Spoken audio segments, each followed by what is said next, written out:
तो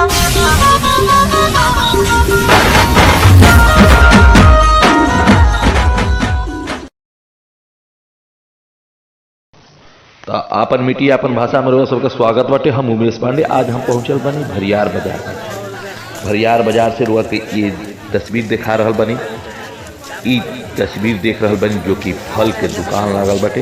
ई छठ पूजा के अवसर पर भरियार बाजार में फल के दुकान लागेला, जो कि रउआ अभी देख रहल बनी।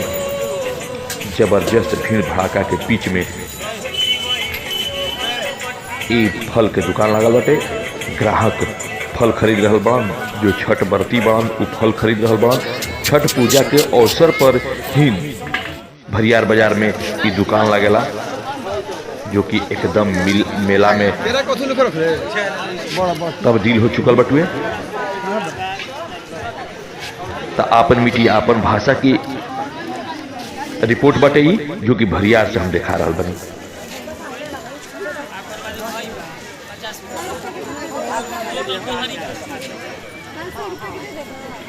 तो ये चंदा पंचायत के अंतर्गत आवेला, चक्की प्रखंड में आवेला, जो कि भरियार बाजार बटे, जो भरियार बाजार में दिखा रहल बनी। ये देखिए फल के दुकान लागल बटे। छठ पूजा के अवसर पर फल के दुकान लागेला और हर साल यही तरह के लागेला फल के दुकान, जो कि बाहर जाए के जरूरत ना पड़ेला।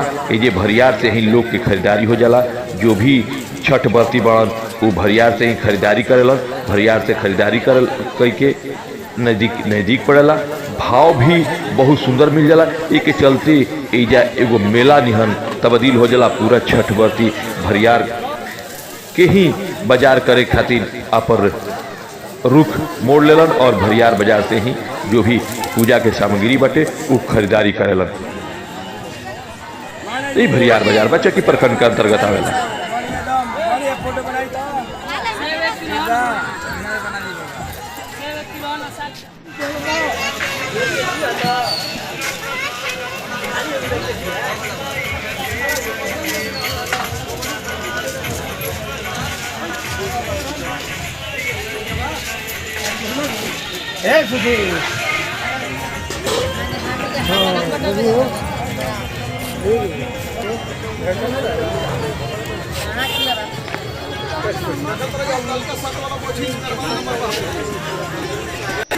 तो हम उमेश पांडे आपन मिट्टी आपन भाषा में के सदन में शुरुआत की वीडियो दिखा रहे बनी भरियार बाजार से। भरियार बाजार से जो आप वीडियो देख रहे बनी आपन मिट्टी आपन भाषा के सजाने से देखी ऊख के ऊख भी एजा उपलब्ध बटे। बहुत बटे ऊख भी अरुआ के भरियार बाजार में उपलब्ध बटे। ऊख भी रुआ के मिल जाए।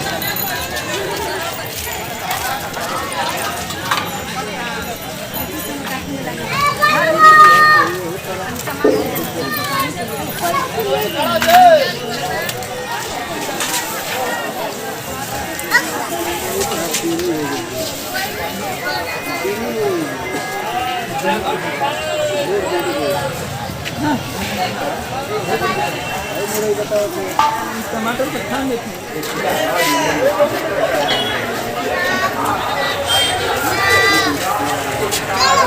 केला भी अधिक मात्रा में एजा बाजार में उतरल बटे। केला भी रुआ के सही मिले। अपन मिट्टी अपन भाषा में बस जेते। नमस्कार।